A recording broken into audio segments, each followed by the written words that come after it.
The muzzle flash erupted from the abandoned water tower, cutting through the morning fog like lightning in reverse. One shot, one impossibly precise shot that traveled 1,847 meters through swirling wind and settled the deadliest hostage crisis in Montana's history. The Barrett, .50 caliber round found its target with surgical precision, ending a standoff that had consumed 3 days and threatened 17 innocent lives. What law enforcement didn't know was that the shooter had been declared dead 9 years earlier. What they couldn't have imagined was that the woman behind the scope had been surviving in the wilderness this entire time, watching civilization from the shadows, perfecting skills that most people couldn't comprehend. Before we jump back in, tell us where you're tuning in from, and if this story touches you, make sure you're subscribed because tomorrow, I've saved something extra special for you. When Detective Rachel Morrison reached the water tower 30 minutes after the shot, she found only wind-blown dust and the faint impression of a rifle bipod in the dirt. The sniper had vanished as completely as morning mist, leaving behind questions that would haunt the investigation for months. Who had made that impossible shot? How had they known exactly when to fire? And why had they chosen to intervene when the FBI's own sharpshooters had declared the angle impossible? The Riverside Community Bank sat on the corner of Main and 3rd Street like a monument to small-town stability. Built in 1952 from Montana limestone, its thick walls had weathered 6 decades of harsh winters and economic uncertainty. The building's solid construction had been a selling point for generations of depositors who trusted their life savings to its vault. Today, those same walls had become a fortress for 3 desperate men with nothing left to lose. The crisis began at 9:17 a.m. on a Tuesday that had started like any other in the mountain town of Cedar Falls.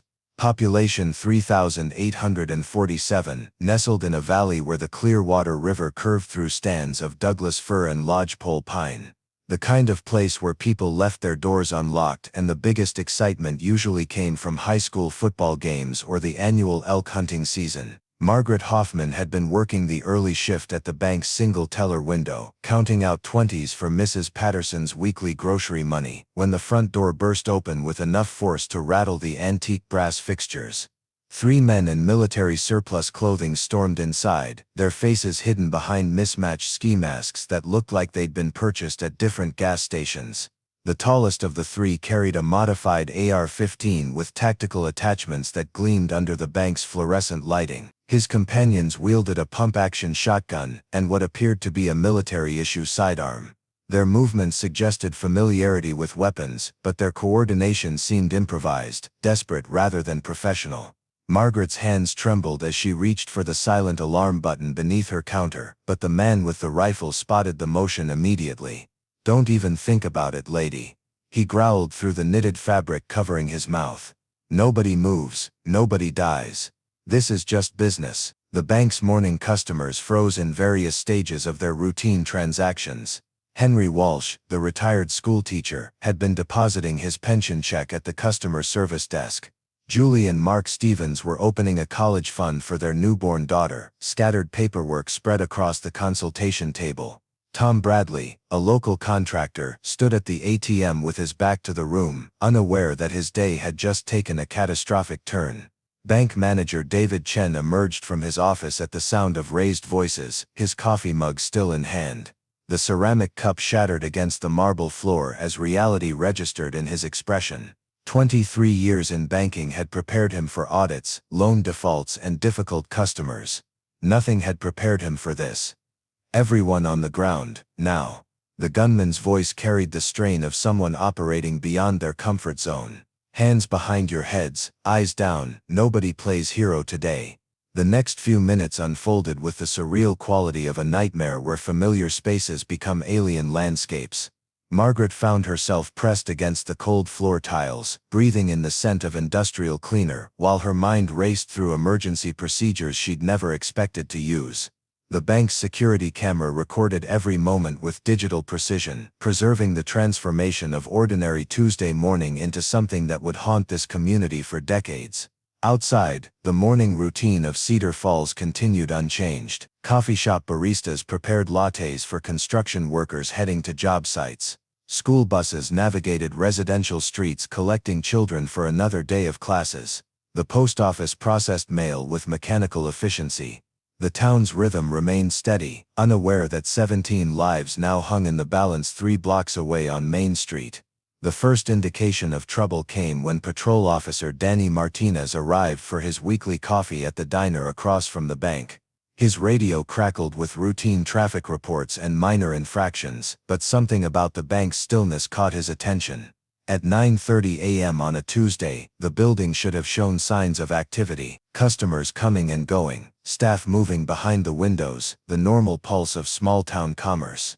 Instead, the bank appeared frozen in time. The front door remained closed, unusual for a weekday morning. No movement showed through the large windows that typically offered glimpses of tellers serving customers. Martinez adjusted his position in the diner booth, using the angle to observe without appearing obvious. His instincts, honed by 6 years of patrol work in a town where serious crime was rare, began sending quiet alarms. The gunman inside had transformed the bank's layout into zones of control. The public area became a holding pen, where hostages sat with their backs against the wall, supervised by the man with the shotgun. The teller area served as a command post for the operation's apparent leader, while the third member worked on accessing the vault under David Chen's reluctant guidance. What law enforcement would later piece together was that these 3 men had been childhood friends from Cedar Falls who'd enlisted together after high school, served 2 tours in Afghanistan, and returned home to find their small town offering few opportunities for veterans with combat experience, but no college degrees. Factory jobs had disappeared, logging operations had downsized, and the economic promises that had sustained their families for generations had evaporated like summer snow. Marcus Webb, the tall man with the rifle, had been unemployed for 8 months after losing his position at the lumber mill. His divorce had been finalized 3 weeks earlier, leaving him with child support payments he couldn't meet, and a sense of failure that ate at him like acid. At 32 years old, he felt like his life had already ended, leaving only the logistics of surrender or rebellion. His companions, brothers Kyle and Derek Mason, faced similar circumstances.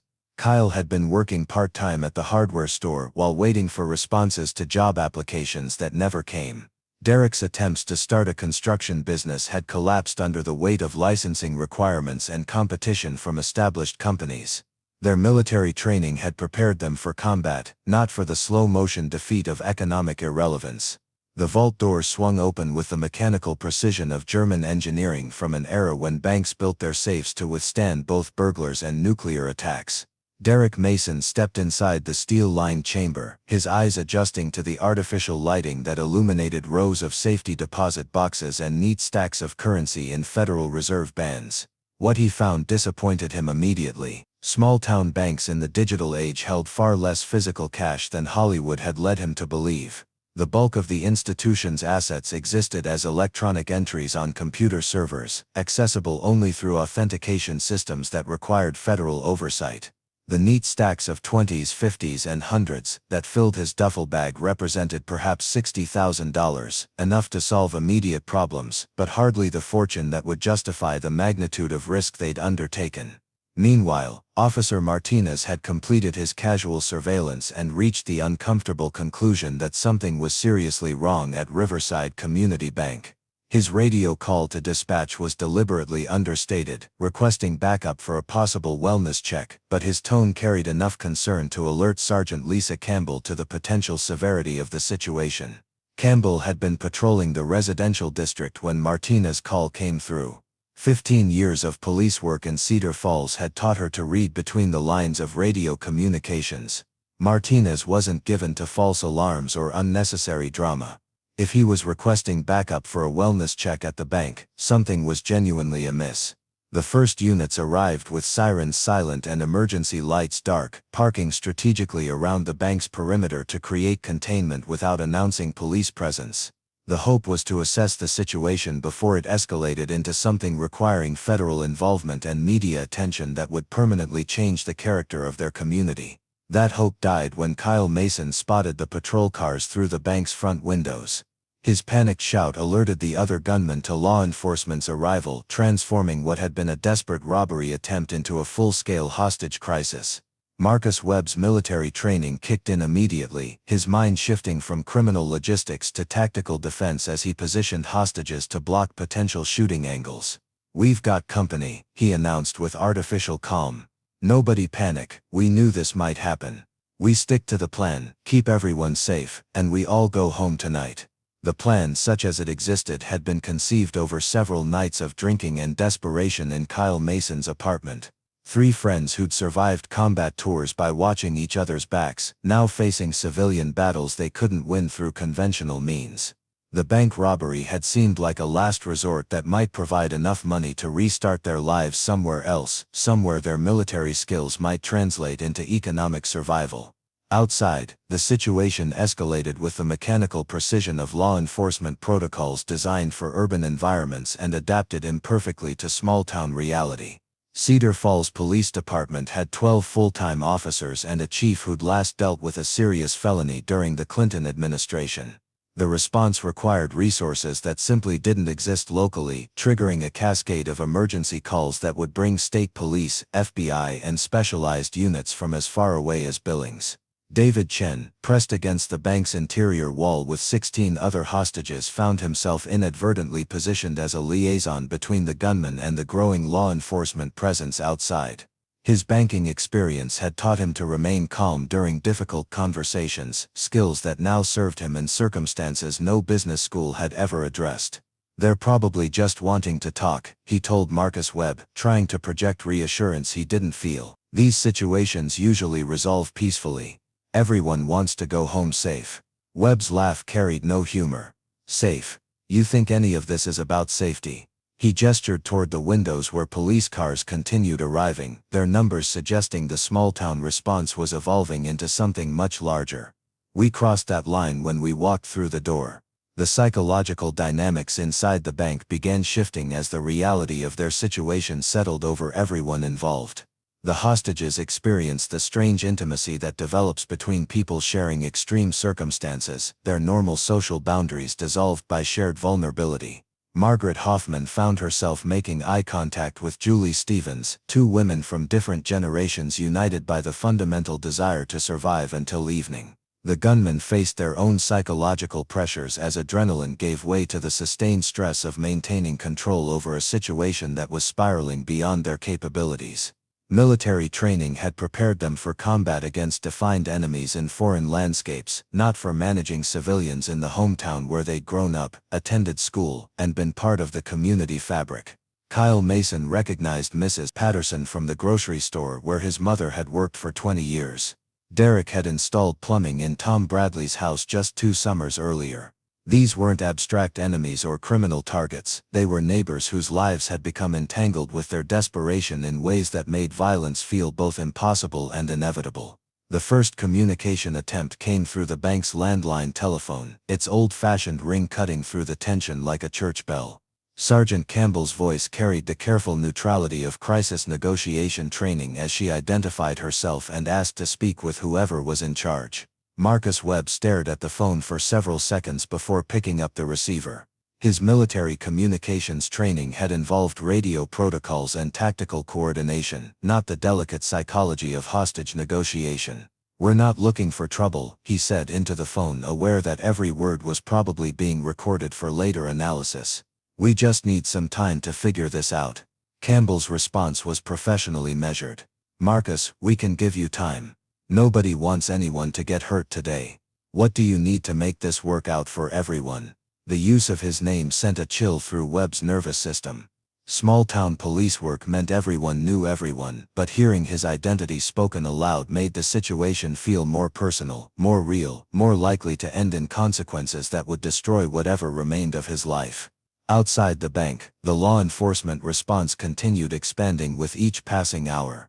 FBI crisis negotiators arrived from the field office in Helena, bringing specialized equipment and protocols designed for situations that exceeded local capabilities. State police sharpshooters positioned themselves on surrounding buildings, establishing sight lines that might become necessary if negotiations failed. The media arrived next, drawn by scanner traffic and social media posts from residents who'd noticed the unusual police activity downtown. News vans from regional television stations parked beyond the police perimeter, their satellite dishes extending skyward like mechanical flowers seeking signal connectivity. Cedar Falls had become the center of a story that would spread far beyond Montana's borders. What none of them knew was that their activities were being observed from a position that shouldn't have existed, by someone who had been declared legally dead 9 years earlier. High in the abandoned water tower that overlooked the downtown district, a woman named Elena Vasquez watched the crisis unfold through the scope of a rifle that had been her constant companion through nearly a decade of survival in the wilderness. Elena had been missing since March 15, 2014, when her car had been found abandoned on a mountain road after a spring snowstorm. Search and rescue teams had spent weeks combing the area for any trace of the young forest ranger who'd been driving home from a routine survey mission. The official conclusion had been that she'd become disoriented in the storm, left her vehicle seeking shelter, and succumbed to exposure in the vast wilderness she'd dedicated her career to protecting. Preparing and narrating this story took us a lot of time, so if you are enjoying it, subscribe to our channel. It means a lot to us. Now back to the story. The truth was more complex and more remarkable than anyone had imagined. Elena hadn't died in that storm. She'd been reborn by it. Stripped of everything except her survival training and the determination to live, she'd spent 9 years becoming something that existed in the spaces between civilization and wilderness, monitoring human activity from positions that most people couldn't reach and didn't know existed. The water tower had been abandoned when the town's water system was modernized in 2008. Its height provided an unobstructed view of downtown Cedar Falls, making it perfect for someone who needed to observe without being observed. Elena had been watching the bank robbery unfold since its earliest moments, tracking the police response with the same attention she devoted to monitoring wildlife patterns and weather systems. Her rifle was a Barrett M82A1, a semi-automatic anti-material weapon capable of engaging targets at extreme distances with accuracy that bordered on the supernatural in the right hands. Elena's hands had become exactly right through years of practice that measured precision in millimeters across distances measured in kilometers. The weapon represented survival technology at its most refined, and she'd mastered it the way concert pianists mastered their instruments. What concerned her about the developing situation wasn't the tactical complexity, it was the psychological deterioration she could observe even from her elevated position. The gunman's body language suggested growing desperation, while the police response continued escalating in ways that made peaceful resolution increasingly unlikely. Elena had seen enough conflict to recognize when diplomacy was failing and violence was becoming inevitable. The afternoon sun climbed higher, casting shorter shadows and creating thermal currents that would affect long-range shooting conditions.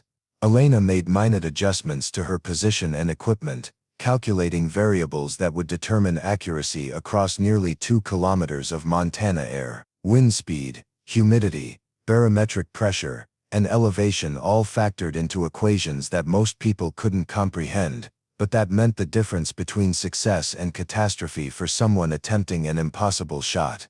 Inside the bank, fatigue and stress were taking their toll on everyone involved.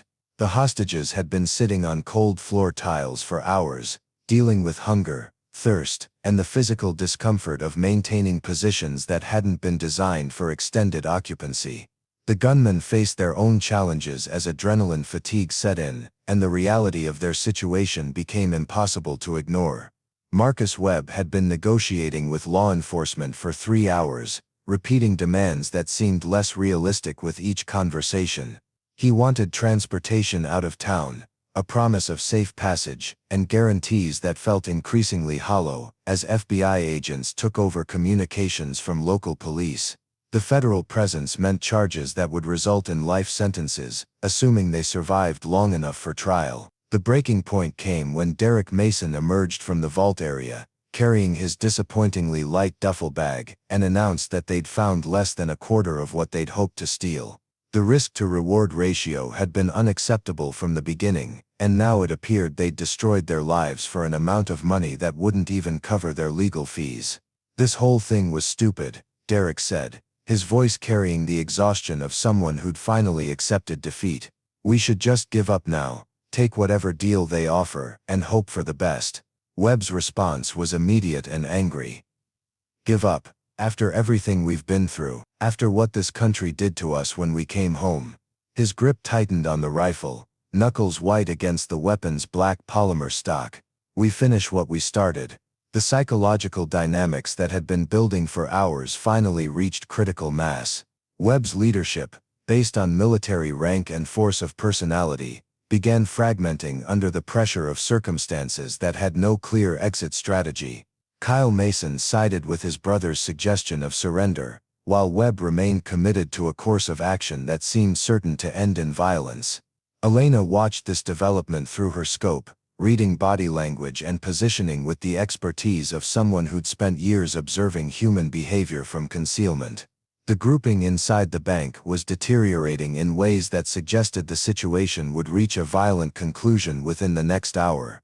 Law enforcement's patience was running out. The gunmen were fracturing under stress, and the hostages were caught between competing forms of danger. The decision to intervene wasn't based on heroism or civic duty, but on practical assessment of probabilities. Elena had survived 9 years in the wilderness by making accurate predictions about developing situations and acting before those situations became life-threatening. The bank crisis had reached the point where multiple deaths were probable unless someone changed the fundamental dynamics. Her position in the water tower provided sightlines that the police sharpshooters couldn't achieve from their ground-level positions. The bank's windows had been designed for natural lighting, not tactical considerations, creating angles that made clean shots impossible for conventional law enforcement positioning. Elena's elevation changed those angles completely, offering opportunities that didn't exist from street level. The Barrett rifle represented capabilities far beyond standard police equipment. Its 50 caliber rounds could penetrate materials that would stop conventional ammunition, and its effective range exceeded anything law enforcement would normally consider for urban operations. Elena had been maintaining the weapon with military precision for years, keeping it ready for circumstances that she'd hoped would never arise. The afternoon had turned into early evening when the final crisis began developing. Marcus Webb's negotiations with FBI agents had deteriorated into ultimatums and threats that left no room for peaceful resolution. His demands had become impossible to meet, while law enforcement's patience had reached the limits of what federal protocols allowed. Elena could see through her scope that Webb had positioned himself near the bank's main window, using Margaret Hoffman as a human shield while maintaining sightlines toward the police positions outside. His body language suggested someone who'd made peace with the idea of dying, which made him infinitely more dangerous to everyone around him. The other hostages were clustered in the center of the bank's main floor, far enough from windows to provide some protection from potential crossfire, but close enough to Webb's position that any violence would likely spread to include them.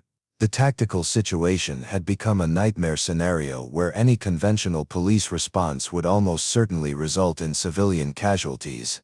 Kyle and Derek Mason had moved to positions near the rear of the bank, apparently preparing for a last-stand scenario that would maximize law enforcement casualties while providing no realistic hope of escape. Their military training was manifesting as tactical thinking that prioritized combat effectiveness over survival, a mindset that had served them overseas but was catastrophically inappropriate for their current circumstances. Elena's finger found the Barrett's trigger as she calculated the final variables for a shot that would either resolve the crisis or make it infinitely worse. Wind speed was negligible, barometric pressure stable, temperature optimal for ballistic performance. The distance was 1,847 meters according to her rangefinder, well within the rifle's effective engagement envelope, but demanding precision that allowed no margin for error. The target wasn't Marcus Webb, whose position behind Margaret Hoffman made a clean shot impossible. Instead, Elena had identified a structural element that would change the entire dynamic of the situation if removed with surgical precision. The bank's main electrical junction box was mounted on the exterior wall, protected by a steel cover that would deflect conventional ammunition but couldn't withstand the penetrating power of a 50 caliber round. Cutting electrical power to the bank would eliminate lighting, disable electronic security systems and create confusion that might provide law enforcement with opportunities that didn't currently exist. The shot required threading the round through a narrow gap between two police vehicles, over the heads of officers who couldn't see her position, and into a target roughly the size of a paperback book at nearly 2 kilometers distance. Elena's breathing slowed to the rhythm she'd perfected through thousands of hours of practice, her heartbeat finding the steady cadence that preceded every precise shot. The Barrett scope brought the distant target into crystal clarity, revealing details that were invisible to the naked eye. She could see the manufacturer's label on the electrical box, the mounting screws that held it in place, even the weathering patterns on its steel surface. The trigger pull was measured in ounces, progressing through the stages of engagement with mechanical precision until the firing pin struck the cartridge primer. The Barrett's muzzle flash erupted like controlled lightning as the .50 caliber round began its journey across downtown Cedar Falls, carrying with it the potential to end a crisis that had consumed the entire day. What happened next would depend on accuracy measured in millimeters and timing calculated in microseconds. Elena had made the shot perfectly, but whether it would produce the intended result remained to be seen. The round was traveling at nearly 3 times the speed of sound, meaning it would reach its target long before the sound of the gunshot could alert anyone to what had occurred. The bank's lights went out with the sudden finality of a switch being thrown, plunging the interior into late afternoon dimness that transformed familiar spaces into shadow landscapes. Emergency lighting kicked in moments later, casting everything in the red glow that made the whole scene feel like something from a nightmare. Elena had already begun moving from her position in the water tower, breaking down the Barrett with practiced efficiency and preparing for extraction from a location that would soon be crawling with investigators trying to determine where that impossible shot had originated. She'd accomplished what she'd set out to do, but the real test would be whether law enforcement could capitalize on the opportunity she'd provided. The electrical outage had disabled the bank's security cameras, electronic locks, and communication systems, creating exactly the kind of confusion Elena had hoped to generate. In the darkness and chaos that followed, tactical teams would have opportunities that hadn't existed moments before, chances to end the crisis with minimal bloodshed if they acted quickly and decisively, but Elena wouldn't be there to see how it ended. By the time law enforcement reached the water tower, she would have disappeared back into the wilderness that had been her home for 9 years, leaving behind only questions that would puzzle investigators for months to come. The shot that ended the siege would become legend, but the shooter would remain a ghost, a story told in law enforcement circles about the impossible intervention that saved 17 lives and changed everything. As darkness began settling over Cedar Falls, Elena Vasquez melted back into the forest that had shaped her into something beyond the forest ranger she'd once been. Behind her, the lights of the town sparkled like earthbound stars, marking the boundary between her world and the civilization she'd left behind 9 years earlier. Tomorrow would bring new challenges, and the endless cycle of survival that defined her existence, but tonight she could rest knowing that 17 people would be going home to their families because she'd taken one perfect shot at exactly the right moment. The mystery of who had fired that impossible shot would consume law enforcement for years to come, spawning theories and investigations that would never quite reach the truth. Elena Vasquez was legally dead, officially lost to the wilderness in 2014, and she intended to keep it that way. Some stories were meant to remain untold, some heroes were meant to stay hidden, and some shots were meant to speak for themselves across the distances that separated survival from civilization. The power outage plunged Riverside Community Bank into chaos that transformed the entire dynamic of the hostage crisis. Emergency lighting cast everything in hellish red illumination, while backup generators hummed to life with mechanical urgency. Marcus Webb's carefully maintained control over the situation shattered like glass hitting concrete, as darkness eliminated his ability to monitor both hostages and police positions simultaneously. "What the hell just happened?" Kyle Mason's voice carried panic that had been building for hours. The electrical failure wasn't part of any plan they'd discussed, and its timing felt too precise to be coincidental. Did they cut the power? Are they coming in? Derek Mason pressed himself against the wall near the vault entrance, his shotgun tracking movements he could barely see in the dim red glow. "This is wrong, Marcus," Everything's wrong. We need to get out of here now. Webb's military training kicked in as he tried to process tactical variables that had shifted beyond recognition. The bank's windows no longer provided clear sight lines to police positions, electronic security systems had failed, and communication equipment was dead. He was fighting a battle with weapons and tactics designed for daylight operations against an enemy that now held every advantage. Outside, law enforcement faced their own confusion as they tried to determine what had caused the sudden power failure. FBI tactical coordinators had been planning entry strategies based on detailed floor plans and electronic surveillance capabilities that no longer existed. The mysterious electrical outage had eliminated their technological advantages while potentially providing opportunities that hadn't existed moments earlier. Special Agent Jennifer Walsh crouched behind an armored vehicle, speaking rapidly into her headset as she tried to coordinate a response to circumstances that no training manual had adequately covered. All units maintain positions until we can determine what caused the power failure. Repeat, no movement until we have situational awareness.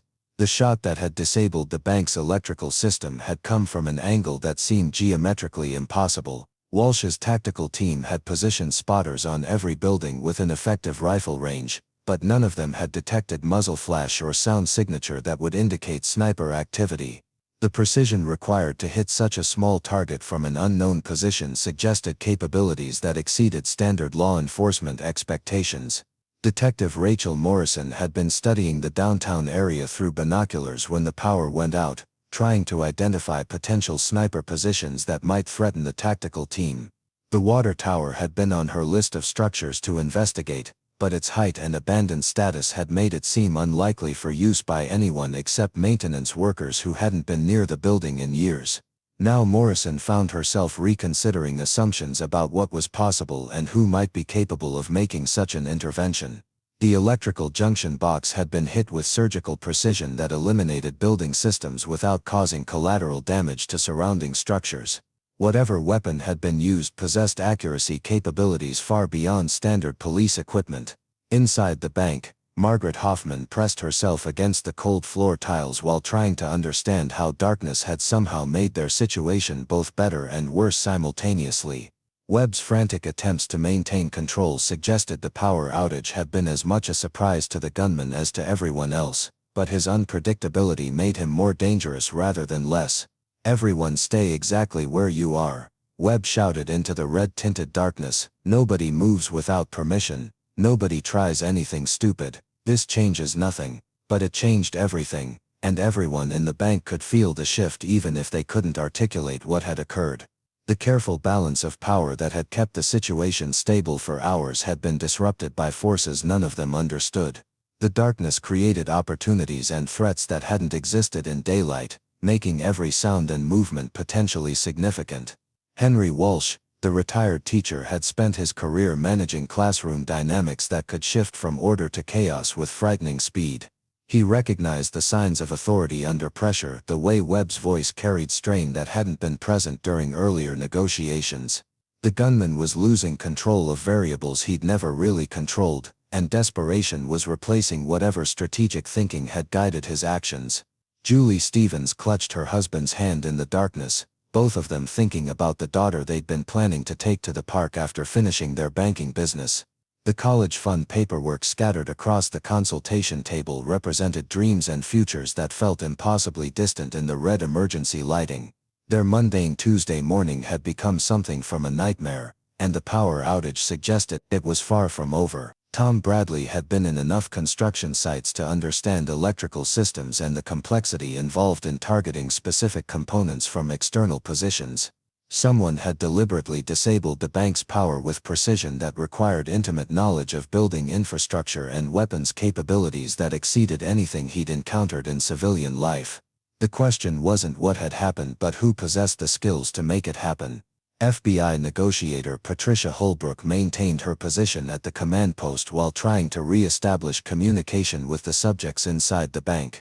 The landline telephone system had been connected to building power, eliminating her primary tool for managing the crisis through dialogue. Backup communication methods would take time to implement, time that might not be available if the gunman decided to act on their growing desperation. "We need cellular contact with someone inside that building," Holbrook told her technical support team. Webb was becoming more cooperative before the power went out. "If we lose communication completely, this situation could deteriorate rapidly." The FBI's mobile command center had been monitoring electronic signals from inside the bank since the crisis began, tracking cell phone communications and building systems that provided insight into the subject's state of mind and tactical positioning. The power outage had eliminated most of these intelligence streams, leaving law enforcement operating with significantly reduced situational awareness. Special Agent Walsh coordinated with the tactical team to establish new observation positions that might compensate for lost electronic surveillance. The bank's windows remained vulnerable points where movement could be detected, but the emergency lighting created shadows and distortions that made accurate assessment difficult. Traditional tactical advantages had been neutralized by circumstances that no one had anticipated. The abandoned water tower that had provided Elena's firing position stood empty and silent, its height offering panoramic views of the crisis unfolding below. She had vacated the structure within minutes of taking her shot, using climbing techniques perfected through years of wilderness survival to descend the exterior ladder system without detection. Her movement through Cedar Falls occurred along routes that avoided street lighting and police observation, paths she'd mapped during months of careful reconnaissance.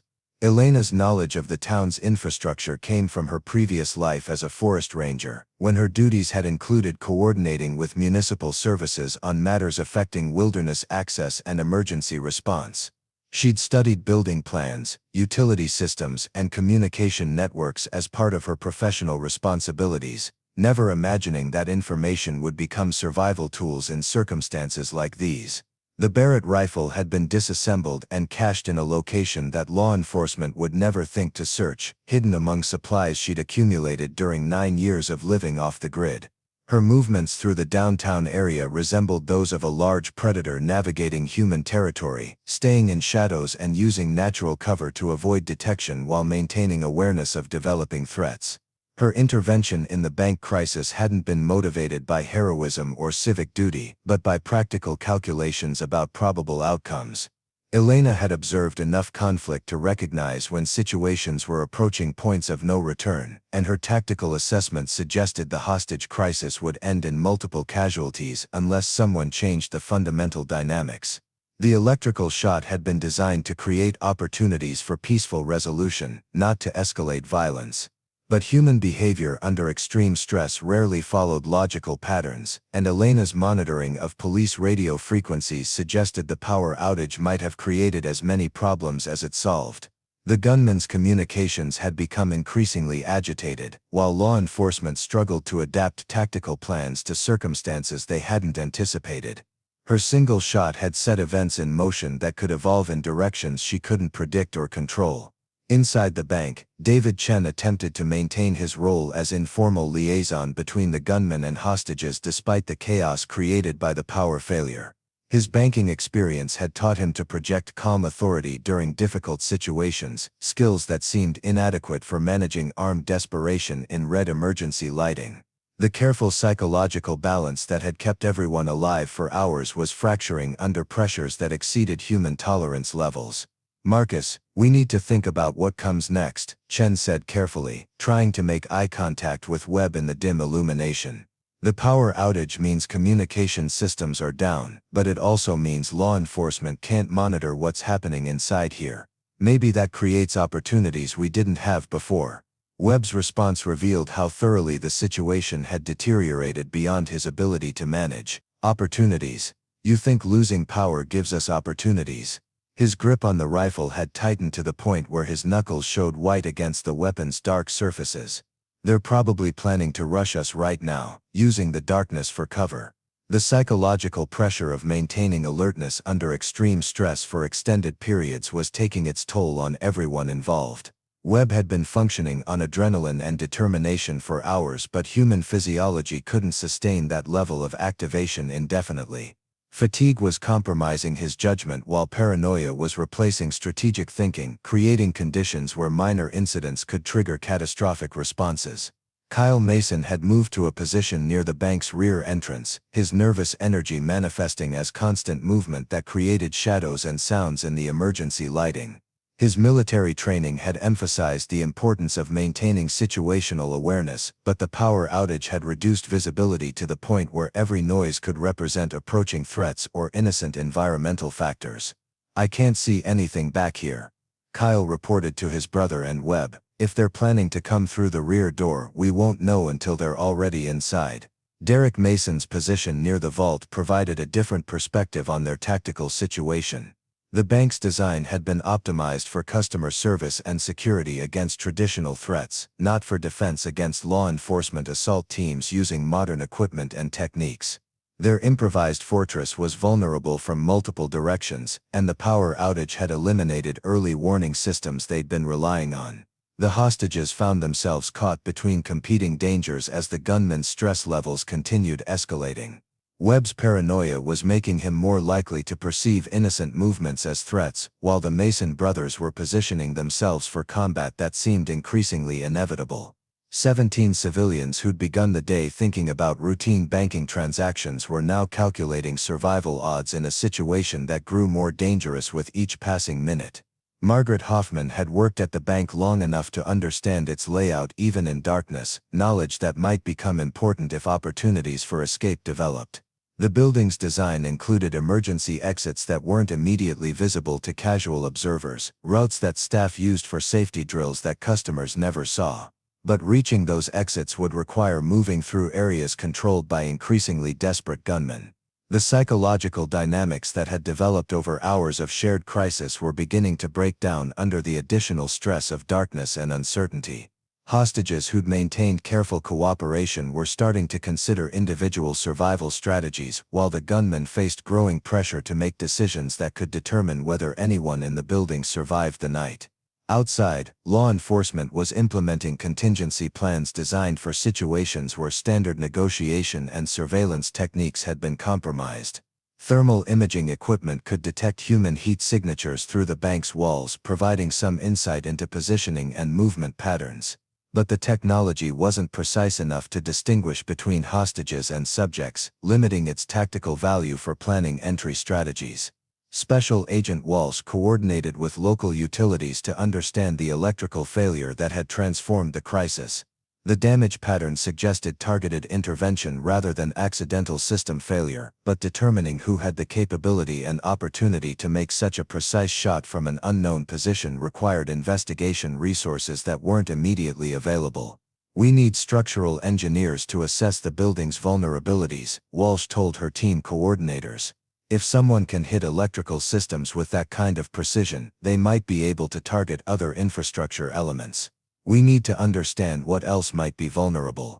The FBI's tactical assessment was complicated by the possibility that unknown parties were influencing the situation from positions they hadn't identified.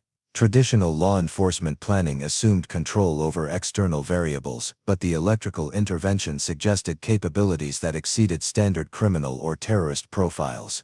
Someone with military-grade equipment and training was operating in the area, and their intentions remained unclear.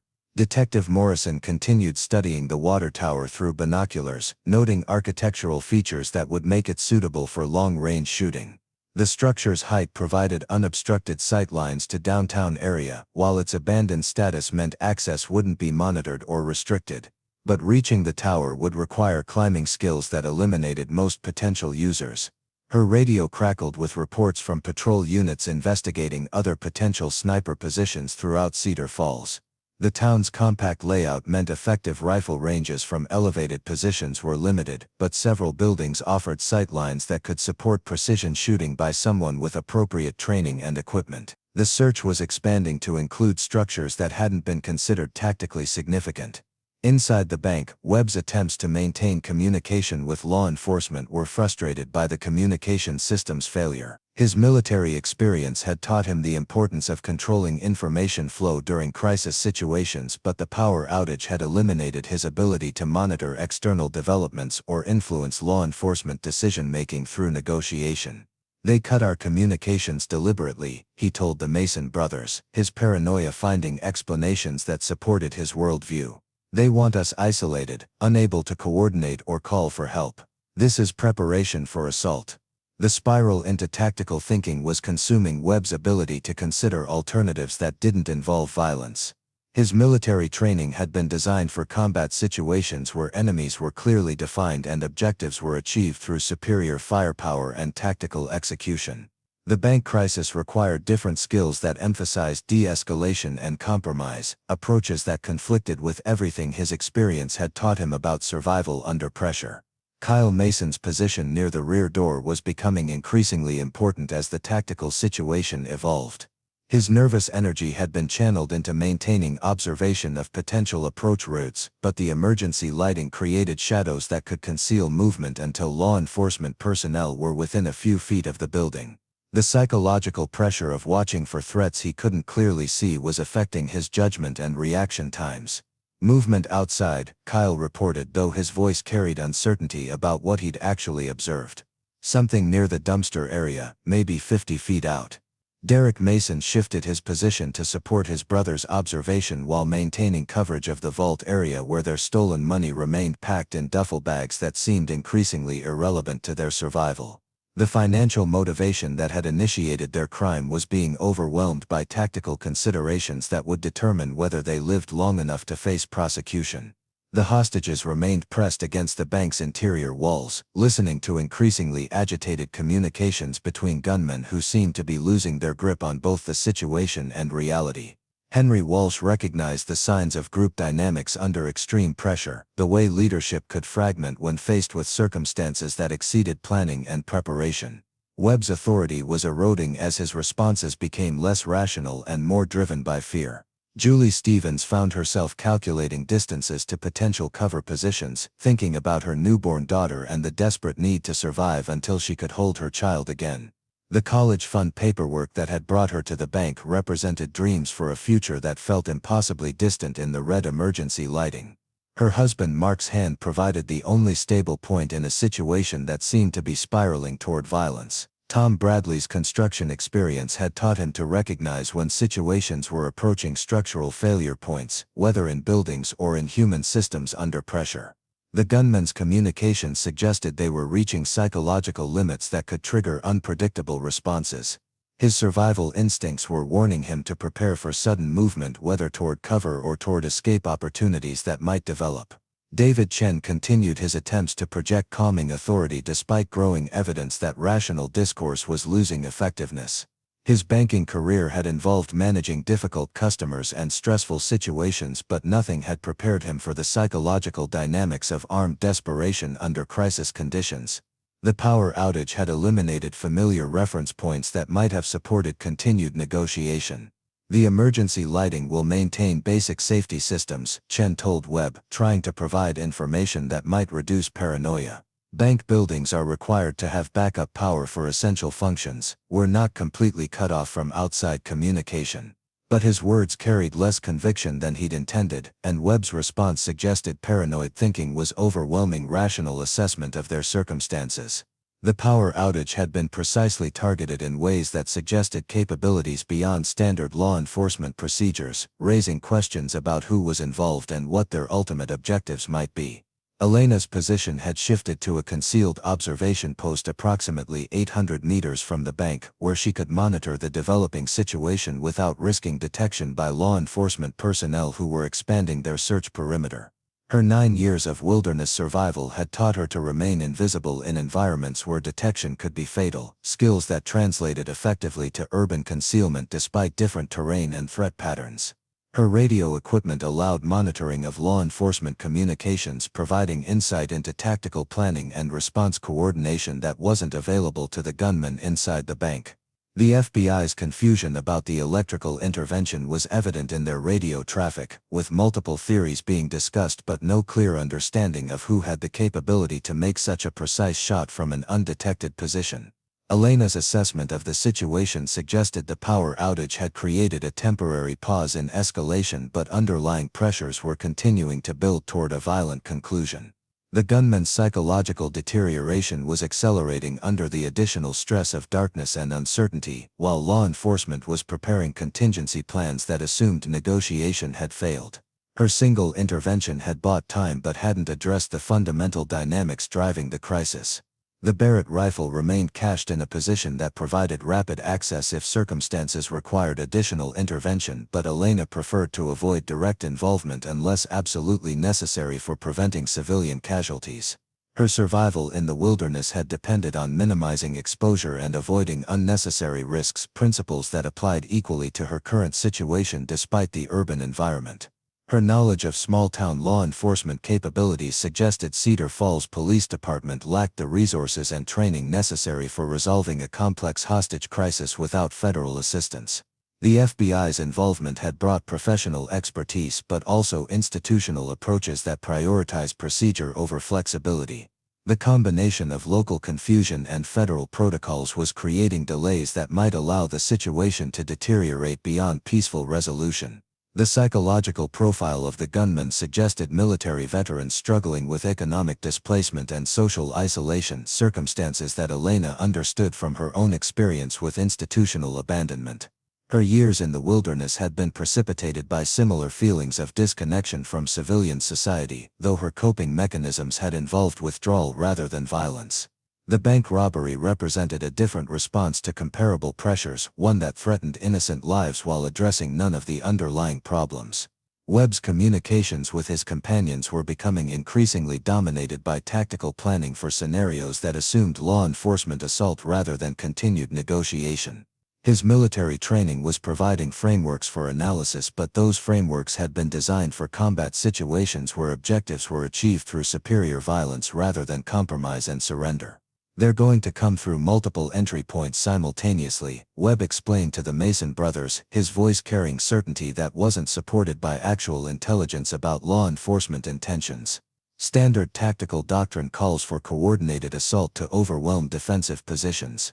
Kyle Mason's nervous energy was manifesting as constant movement between observation positions, creating noise and shadows that further complicated an already chaotic situation.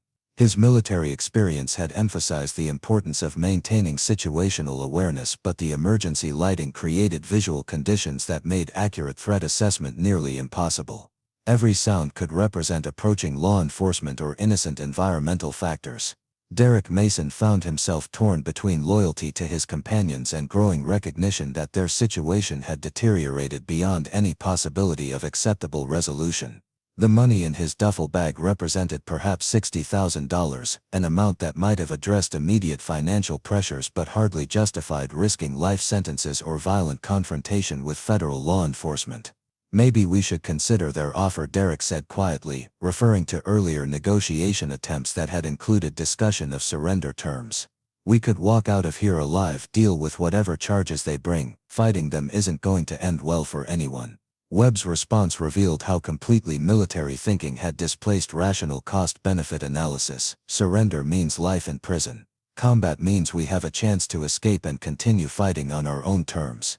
We didn't come this far to give up now." The hostages listened to these exchanges with growing alarm as it became clear the gunmen were seriously considering violent resistance against law enforcement assault teams. Margaret Hoffman understood bank security procedures well enough to know that modern law enforcement possessed capabilities that would make successful resistance unlikely, but the psychological dynamics she was observing suggested rational analysis was no longer influencing decision-making. Henry Walsh recognized the signs of group psychology under extreme pressure, the way leadership could become detached from reality when faced with circumstances that exceeded planning and preparation. Webb's authority had been based on military rank and force of personality, but those qualities were becoming liabilities rather than assets as the situation evolved beyond anyone's ability to control through conventional means. The emergency lighting cast everything in hellish red illumination that made familiar spaces feel alien and threatening. Shadows moved constantly as people shifted positions, creating visual chaos that fed paranoia and made accurate threat assessment impossible. The bank's interior had become a psychological pressure cooker where rational thought was being displaced by survival instincts that weren't adapted for modern crisis situations. Outside, law enforcement continued expanding their tactical response to address circumstances that had evolved far beyond standard hostage crisis protocols. The mysterious electrical intervention had introduced variables that no training manual adequately covered.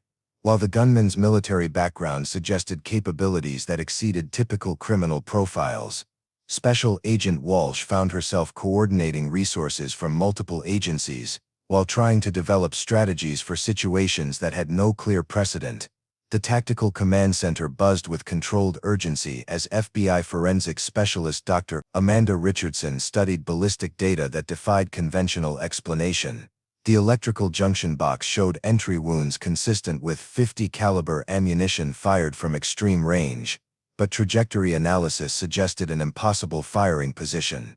Every building within effective shooting distance had been cleared and secured, yet someone had delivered a precision shot that could only have originated from an elevated position that didn't exist.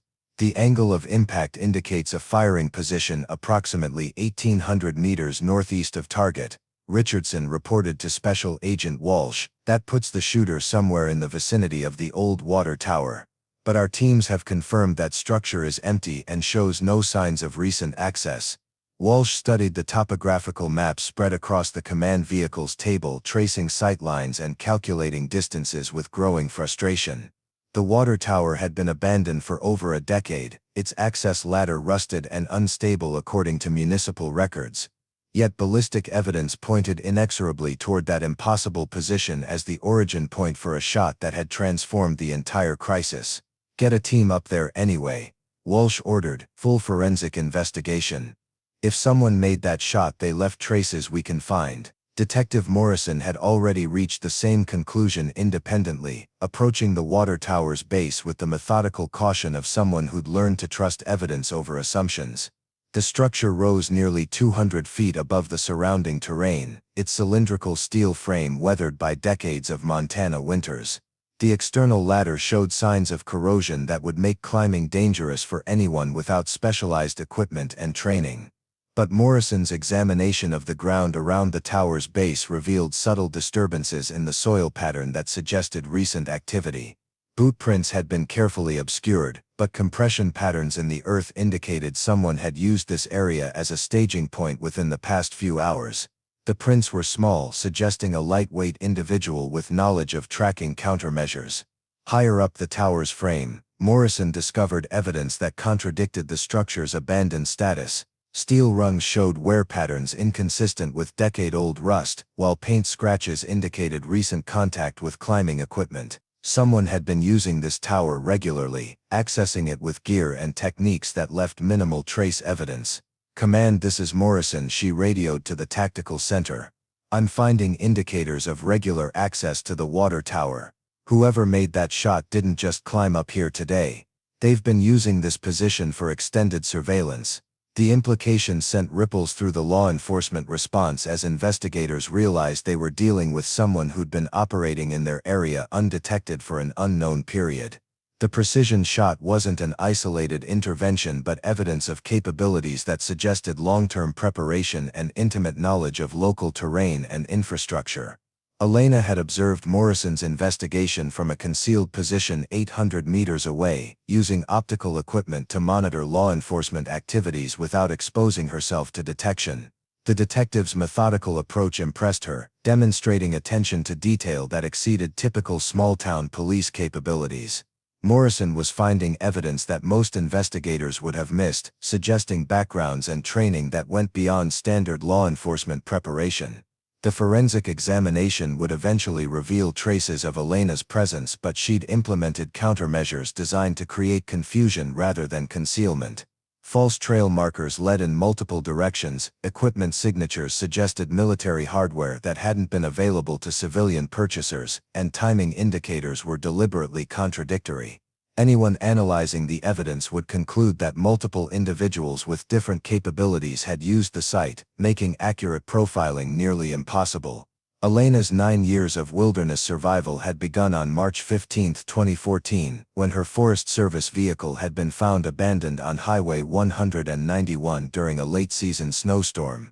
The official investigation had concluded that Ranger Elena Vasquez had become disoriented in whiteout conditions, abandoned her truck seeking shelter, and succumbed to exposure somewhere in the vast wilderness she'd dedicated her career to protecting. The truth was more complex and more remarkable than search and rescue teams had been able to imagine.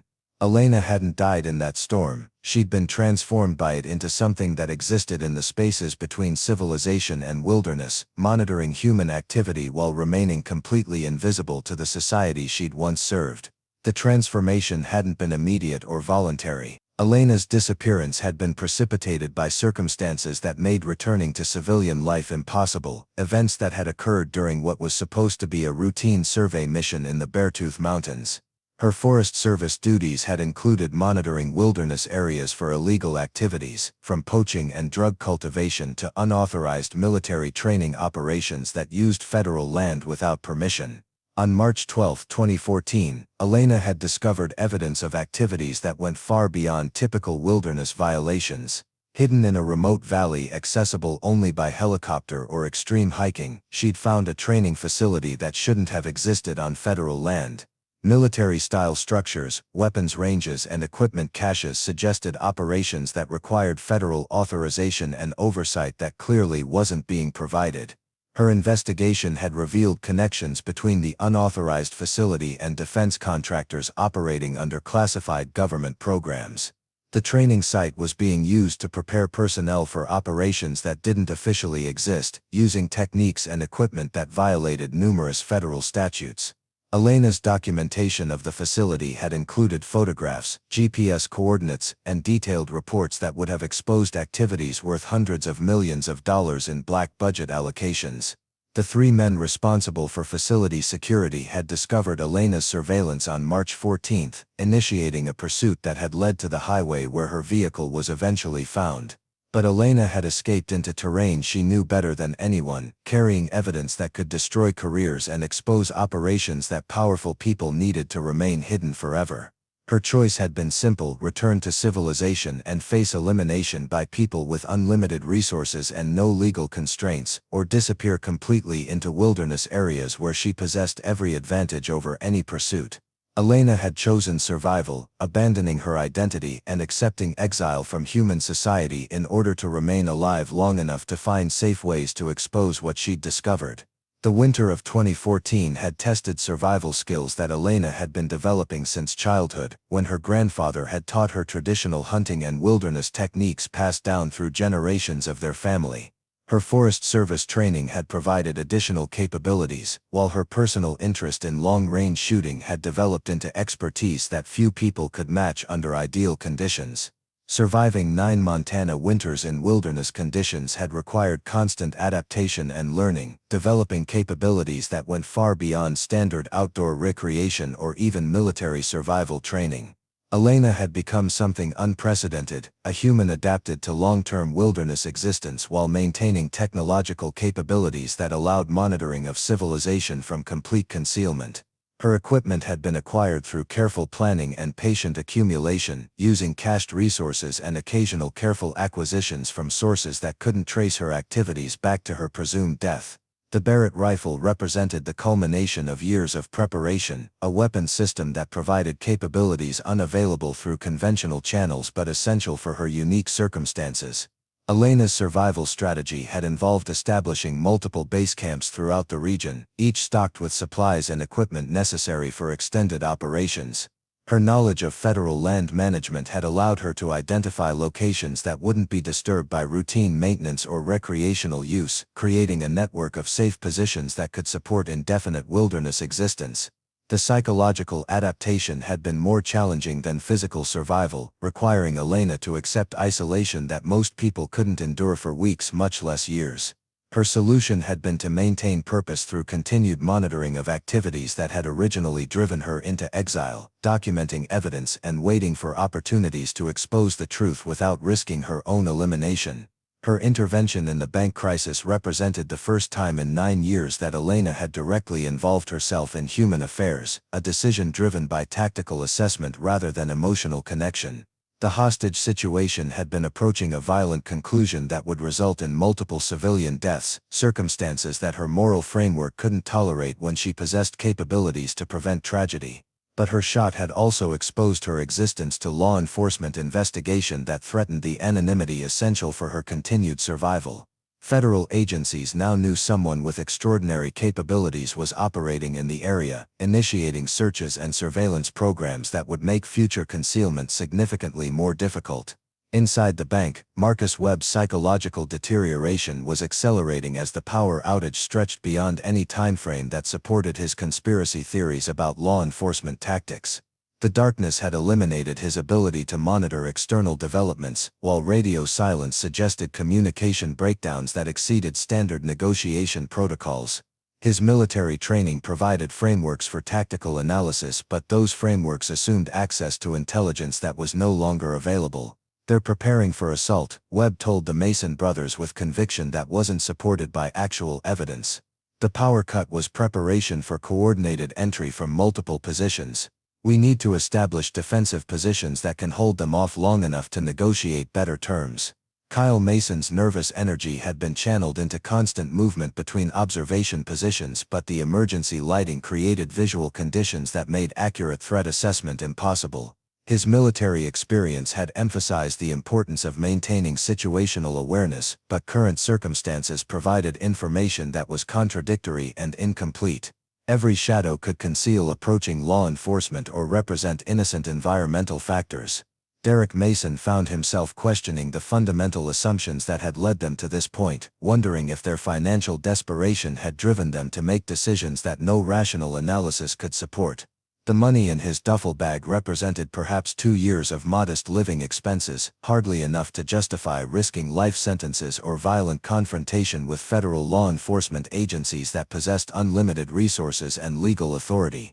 "Marcus, we need to think about the bigger picture here," Derek said carefully, trying to maintain group cohesion while introducing reality-based assessment. "Even if we get out of this building, where do we go? How do we disappear when every law enforcement agency in the state will be looking for us?" Webb's response revealed how completely tactical thinking had displaced strategic analysis. "We cross that bridge when we come to it. Right now we focus on surviving the next hour, then the hour after that. Long-term planning comes after we establish security." The hostages listened to these exchanges with growing alarm as it became clear the gunmen were seriously considering violent resistance that would almost certainly result in casualties on both sides. Margaret Hoffman understood banking security well enough to know that modern law enforcement possessed capabilities that made successful resistance unlikely, but the psychological dynamics she was observing suggested rational analysis was no longer influencing decision-making.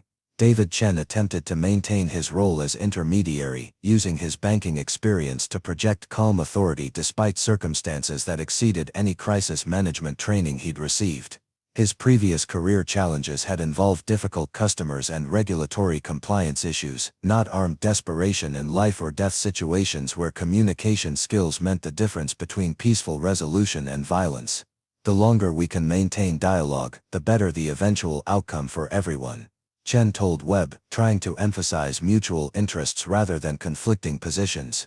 "Law enforcement agencies prefer negotiated solutions that avoid casualties and media attention. Fighting them reduces everyone's options." But Webb's paranoid thinking was finding conspiracy explanations for every development, including the power outage that had been precisely targeted in ways that suggested capabilities beyond standard police procedures. His military experience provided analytical frameworks, but those frameworks had been designed for combat situations where enemies were clearly defined and objectives were achieved through superior violence rather than compromise. "They're using psychological warfare techniques," Webb explained to his companions, his voice carrying certainty that wasn't supported by actual intelligence about law enforcement intentions. "The power cut, the communication breakdown, the extended silence. They want us disoriented and desperate so we'll make mistakes they can exploit." The spiral into paranoid analysis was consuming Webb's ability to consider alternatives that didn't involve violence, while his leadership position meant his psychological deterioration was influencing the entire group's decision-making process. Kyle and Derek Mason were deferring to his military authority despite growing evidence that his judgment was becoming unreliable under extreme stress. Outside, Special Agent Walsh coordinated with behavioral analysts who were developing psychological profiles based on intercepted communications and tactical assessments of the subject's likely responses to continued pressure. The gunman's military background suggested training and capabilities that exceeded typical criminal profiles, while their desperate circumstances indicated willingness to accept risks that rational actors would avoid. We're dealing with combat veterans who've been pushed beyond their psychological breaking points, FBI profiler Dr. Michael Torres explained to the tactical team. Their military training provides frameworks for analysis and response, but those frameworks weren't designed for civilian situations with legal constraints and innocent bystanders. Torres had been studying recorded communications from earlier in the crisis, identifying speech patterns and decision-making processes that revealed the subject's mental states and likely future actions. Webb's leadership role made him the primary influence on group dynamics, but his increasing paranoia suggested the situation would continue deteriorating unless external intervention changed the fundamental circumstances. Military training emphasizes unit cohesion and following orders from established authority figures. Torres continued, Webb's psychological breakdown is affecting the entire group because they're deferring to his leadership even when his judgment is becoming impaired. If we can't establish communication that bypasses his authority, the other subjects may follow him into violent confrontation they wouldn't choose independently. The FBI's tactical assessment was complicated by the mysterious intervention that had disabled the bank's electrical systems, suggesting unknown parties with capabilities that exceeded standard criminal or terrorist profiles. Someone with military-grade equipment and training was operating in the area, and their intentions remained unclear despite their apparent assistance in creating opportunities for peaceful resolution. Detective Morrison's investigation of the water tower had revealed evidence of long-term surveillance operations that suggested preparation and resources far beyond typical civilian capabilities. Equipment signatures indicated access to military hardware that wasn't available through normal channels, while operational techniques showed training that exceeded standard law enforcement or military preparation. We're looking at someone with special operations background who's been living off the grid for extended periods, Morrison reported to the Tactical Command Center. The water tower shows signs of regular use dating back months or possibly years. This isn't someone who just happened to be in the area with a rifle. The implications extended far beyond the current crisis as investigators realized they'd been operating under surveillance by unknown parties who possessed capabilities that could threaten operational security for future law enforcement activities. The precise shot that had disabled the bank's electrical systems demonstrated accuracy and timing that suggested intimate knowledge of both the tactical situation and law enforcement response protocols. Elena continued monitoring law enforcement communications from her concealed position, tracking the investigation's progress while calculating her own exposure levels and planning extraction routes that would minimize detection probability. Her intervention had created opportunities for peaceful resolution, but it had also revealed her existence to federal agencies that possessed resources for sustained investigation efforts. Her 9 years of successful concealment had depended on maintaining complete invisibility to electronic surveillance systems and human observation networks. The ballistic evidence from her shot would provide investigators with capabilities and equipment profiles that would narrow their search parameters significantly. Future operations would require adaptation to increased scrutiny and surveillance capabilities that hadn't existed when she'd first entered wilderness exile. The psychological cost of her isolation was a factor that Elena had learned to manage through mental disciplines developed during her early wilderness adaptation period. Human beings weren't designed for extended solitude, but her survival had required accepting disconnection from social structures that provided meaning and identity for most people. Her sense of purpose had been maintained through continued documentation of the activities that had originally driven her into exile. The unauthorized military training facility that Elena had discovered in 2014 had been expanded significantly during her years of surveillance, developing into a major installation that supported operations throughout the western United States. Her accumulated evidence included detailed documentation of personnel, equipment, and activities that violated numerous federal statutes while serving interests that extended far beyond legitimate national security requirements. Her long-term survival strategy involved finding safe methods to expose this evidence without revealing her own existence to people who would eliminate her to protect their operations. The bank crisis intervention had been a tactical decision that supported immediate humanitarian objectives but potentially compromised her strategic position for achieving broader justice goals.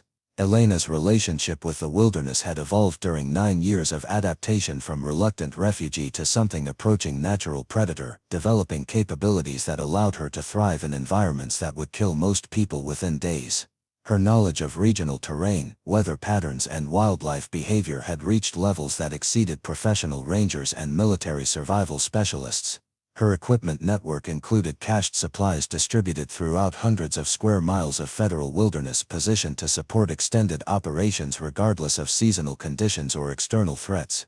Each cache had been carefully concealed using techniques that would prevent discovery by routine maintenance activities or recreational users, creating a support infrastructure that could sustain indefinite operations.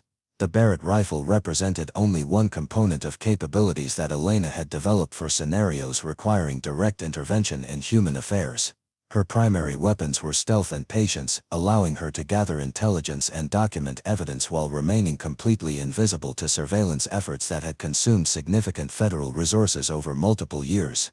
Her intervention in the bank crisis had been motivated by tactical assessment rather than emotional connection, but the psychological impact of directly saving human lives had been more significant than she'd anticipated. 9 years of isolation had created emotional distance from civilian concerns, but her moral framework still compelled intervention when she possessed unique capabilities to prevent tragedy.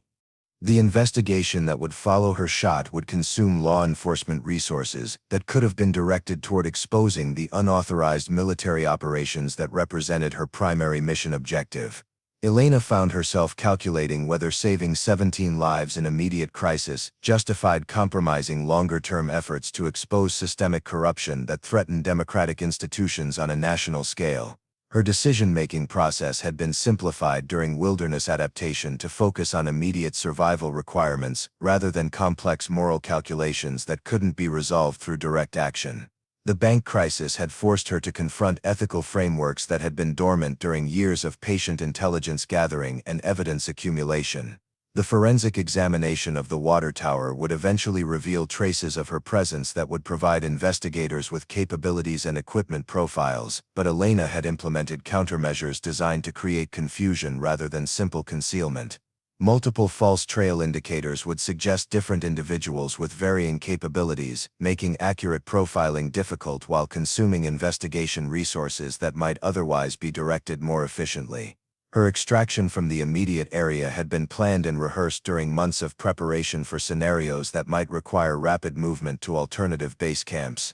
Elena's knowledge of regional transportation networks included routes that avoided electronic surveillance while providing access to supply caches that could support extended operations in different geographic areas. The psychological adaptation required for successful wilderness survival had involved accepting that her previous identity as forest ranger Elena Vasquez had died on March 15, 2014, replaced by something that existed in the spaces between human society and natural wilderness. Her intervention in the bank crisis represented the first time in 9 years that she'd directly engaged with the civilization she'd been forced to abandon. Inside the bank, the psychological pressure of extended crisis was reaching breaking points that threatened to trigger violence regardless of rational assessment of consequences. Webb's paranoid thinking was finding threat explanations for every development, while the Mason brothers were deferring to his authority despite growing evidence that his judgment was becoming unreliable under extreme stress. "They're probably planning to use gas," Webb told his companions, his voice carrying conviction that wasn't supported by actual intelligence about law enforcement capabilities or intentions. "Standard tactical doctrine calls for disabling subjects before entry operations. We need to prepare for chemical attack." Kyle Mason's nervous energy was manifesting as constant preparation for combat that seemed increasingly inevitable despite the lack of actual indicators that law enforcement was planning immediate assault. His military training had emphasized the importance of maintaining readiness, but current circumstances provided contradictory information that made accurate threat assessment nearly impossible. Derek Mason found himself torn between loyalty to his companions and growing recognition that their situation had deteriorated beyond any possibility of acceptable resolution. The money they'd stolen represented perhaps 2 years of modest living expenses, hardly enough to justify life sentences or violent confrontation with federal agencies that possessed unlimited resources and legal authority to use whatever force they deemed necessary. The hostages remained pressed against the bank's interior walls, listening to increasingly agitated communications between gunmen who seemed to be losing their grip on both tactical reality and psychological stability.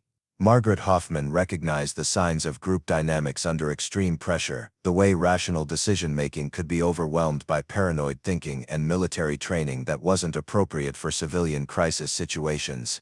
Henry Walsh understood classroom management well enough to recognize when authority figures were losing control of situations they'd never been adequately prepared to handle. Webb's leadership had been based on military rank and force of personality, but those qualities were becoming liabilities rather than assets as circumstances evolved beyond anyone's ability to manage through conventional approaches.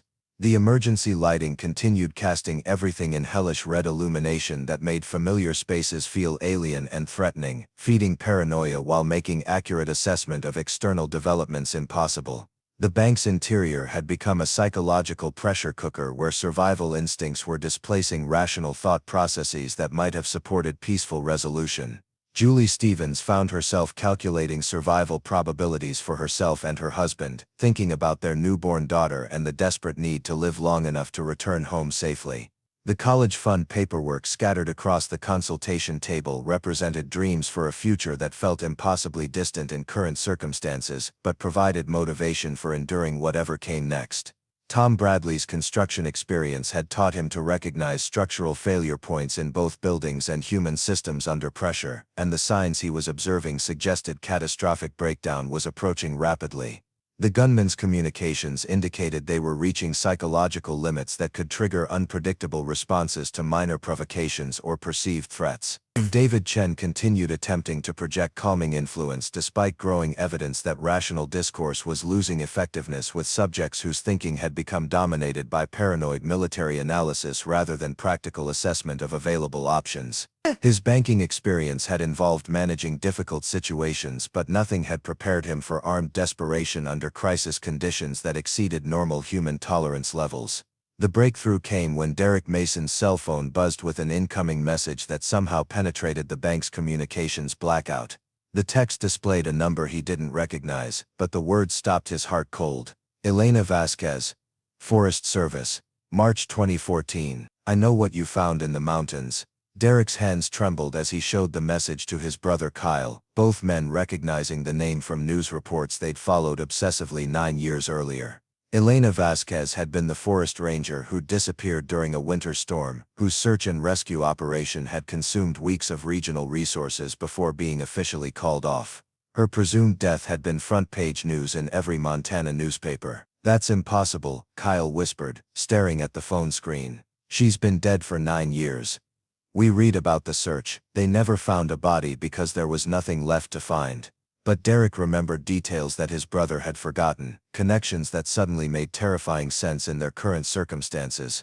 Elena Vasquez hadn't just been any forest ranger. She'd been investigating unauthorized activities in wilderness areas, documenting evidence of illegal operations that powerful people needed to remain hidden.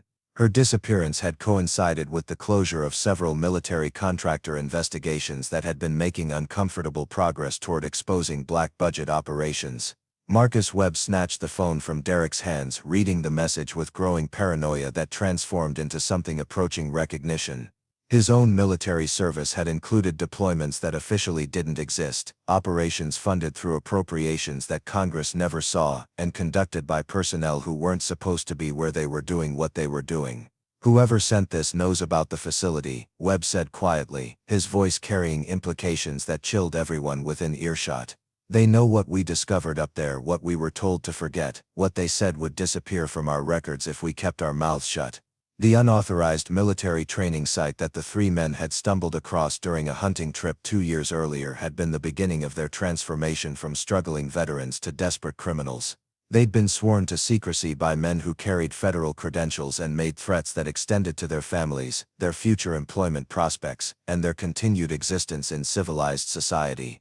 But financial desperation had eventually overcome fear of consequences, leading them to consider robbery as their only remaining option for economic survival. The bank job had been planned as a quick solution to immediate problems, never intended to become the complex crisis that was now threatening to expose secrets that people had killed to protect.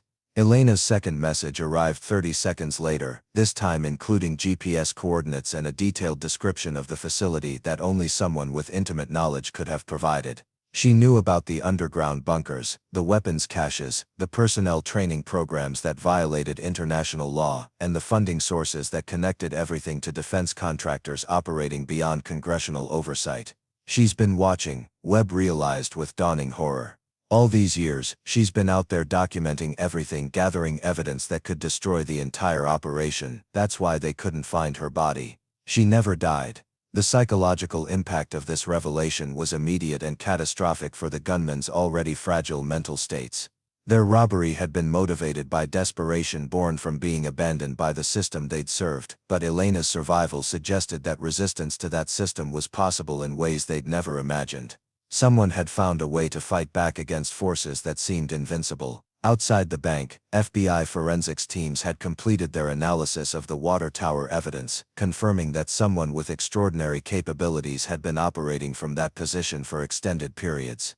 The ballistic signature from the electrical shot matched military-grade equipment that wasn't available through civilian channels, while operational techniques suggested training that exceeded standard special forces preparation. Special Agent Walsh received the forensics report with growing unease as the implications became clear. They weren't dealing with ordinary criminals or even sophisticated terrorists.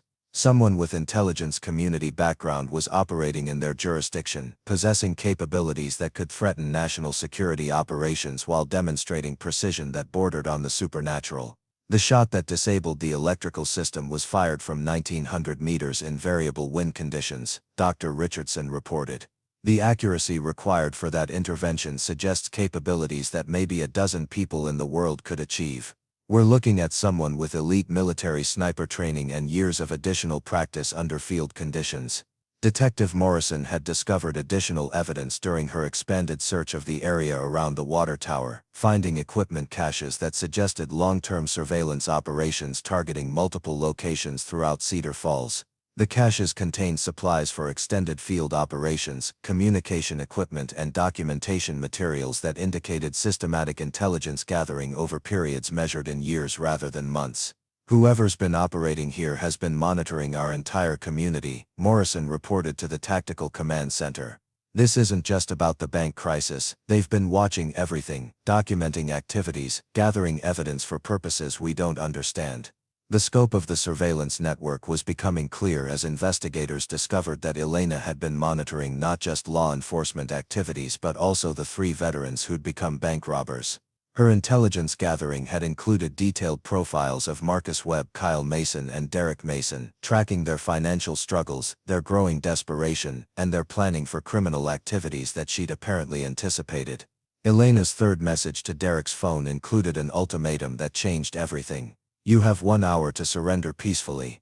After that I release everything I know about the mountain facility to every news organization in the country. Your choice: life in minimum security prison or watching powerful people decide you're too dangerous to leave alive. The message included photographic evidence that the 3 men immediately recognized as documentation of activities they'd witnessed but been forced to forget. Training exercises that violated international law, weapons testing that exceeded legal authority, and personnel operations that suggested domestic surveillance programs targeting American citizens. Elena had been gathering evidence for 9 years while remaining completely invisible to the people conducting operations that could destroy democratic institutions. Webb's military training provided frameworks for understanding the implications, and his analysis was terrifying in its clarity. The people running the mountain facility possessed resources that extended far beyond legal law enforcement authority. They could make problems disappear through methods that left no evidence and raised no questions from oversight agencies that were either compromised or deliberately excluded from sensitive operations. She's offering us protection, Webb told the Mason brothers, his voice carrying wonder at the possibility of survival they hadn't dared consider. If we surrender now, become witnesses instead of criminals, her evidence protects us from the people who would otherwise eliminate us to prevent testimony. Kyle Mason studied the photographic evidence with growing recognition of their impossible situation. They'd robbed a bank to solve financial problems, but their real crime had been witnessing activities that powerful people needed to remain secret. The money in their duffel bags was irrelevant compared to the information in their heads, knowledge that made them targets regardless of how their current crisis resolved. Derek Mason understood the choice they faced with clarity that cut through hours of confused desperation. They could continue resisting law enforcement and face either death in combat or capture followed by elimination in federal custody, or they could trust a dead woman who'd spent 9 years gathering evidence that could expose the truth about operations that officially didn't exist. "We surrender," Derek announced, dropping his shotgun and raising his hands toward the emergency lighting. "We surrender now, and we cooperate completely with federal investigation of everything we know about the mountain facility." The psychological impact on Webb was immediate and profound as his military authority structure collapsed under the weight of circumstances that exceeded any training or preparation he'd received. His leadership had been based on tactical analysis and unit cohesion, but Elena's intervention had revealed strategic perspectives that made their resistance meaningless while offering alternatives that might actually lead to survival. "All weapons down," Webb ordered, his voice carrying resignation mixed with relief at finally having clear direction in a situation that had spiraled beyond anyone's ability to control. "Hands visible, no sudden movements. We're going to walk out of here alive and we're going to tell the truth about everything we've seen." The hostages experienced the transformation with disbelief that gave way to overwhelming relief as the gunmen methodically disarmed themselves and assumed surrender positions. Margaret Hoffman found herself crying tears that she'd been holding back for hours, while David Chen immediately began coordinating with law enforcement to ensure peaceful resolution of a crisis that had consumed the entire day. "This is Marcus Webb," the former military leader announced toward the bank's windows, knowing that electronic surveillance was monitoring despite the power outage. "We are surrendering unconditionally. We are unarmed and we request federal protection in exchange for complete cooperation with investigation of unauthorized military operations." FBI negotiators responded within minutes, establishing communication protocols for managed surrender that would ensure safety for both subjects and hostages. The bank doors opened to admit tactical teams that had been preparing for violent confrontation but instead found cooperative subjects ready to provide testimony about activities that federal investigators had been trying to expose for years. Elena observed the peaceful resolution from her concealed position, monitoring law enforcement communications to ensure that her intervention had achieved its intended objectives. The 3 veterans would face criminal charges for bank robbery, but their cooperation with federal investigation would provide protection against elimination by people who preferred dead witnesses to inconvenient testimony. Her 9 years of patient evidence gathering had finally found expression through circumstances she hadn't planned but had been prepared to exploit. The mountain facility would face federal investigation that could expose activities extending far beyond unauthorized training operations, potentially revealing corruption that threatened democratic institutions on a national scale. The psychological cost of her intervention was significant, requiring Elena to abandon concealment strategies that had kept her alive for nearly a decade. Federal agencies now knew she existed and possessed capabilities that posed threats to sensitive operations, making future survival significantly more challenging while potentially compromising her ability to complete her larger mission objectives. But 17 innocent lives had been saved through her precise shot and strategic intervention, demonstrating that individual action could influence events that seemed beyond personal control. Elena had spent 9 years learning to survive in spaces between civilization and wilderness, developing capabilities that allowed her to protect people who would never know her name or understand the sacrifices she'd made for their safety. The investigation that followed would consume federal resources for months as authorities attempted to understand the full scope of Elena's surveillance network and intelligence-gathering operations. Her evidence would ultimately expose corruption that reached the highest levels of government and defense contracting, leading to congressional investigations and legal proceedings that would reshape oversight of military operations for decades. Elena herself would disappear back into wilderness areas that had been her home since 2014, leaving behind questions that investigators would never fully answer. Some people were meant to remain hidden, operating in shadows where they could protect democratic institutions from threats that official channels couldn't address through conventional means.